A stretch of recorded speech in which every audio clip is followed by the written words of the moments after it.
ફૂડને લગતો બિઝનેસ કરો છો તો હું તમારા માટે ખુશીના સમાચાર લઈને આવ્યો છું। 1/4/2026 થી ફસાઈના નવા નિયમ મુજબ જો તમારું વાર્ષિક ટર્નઓવર 1.5 કરોડ રૂપિયા સુધી છે તો તમારે હવે માત્ર નોર્મલ રજીસ્ટ્રેશન કરાવવાનું રહેશે।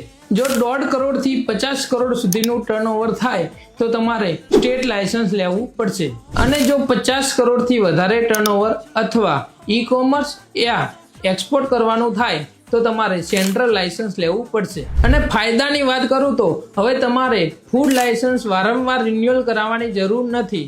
એકવાર લાયસન્સ લીધા બાદ તેની વેલિડિટી લાઈફ ટાઈમ માટે થઈ ગઈ છે, પણ હા તેની એન્યુઅલ ફી તમારે કમ્પલસરી ભરવાની રહેશે। આ નિયમ 1/4/2026 થી લાગુ કરવામાં આવ્યો છે, જેથી તમે પણ તમારા બિઝનેસનું ફૂડ લાયસન્સ બનાવવા માંગો છો તો સ્ક્રીન ઉપર આપેલા નંબર પર હમણાં જ કોલ કરો અને આવા જ વધુ યુઝફુલ વિડીયો જોવા માટે અમારા પેજને ફોલો કરો।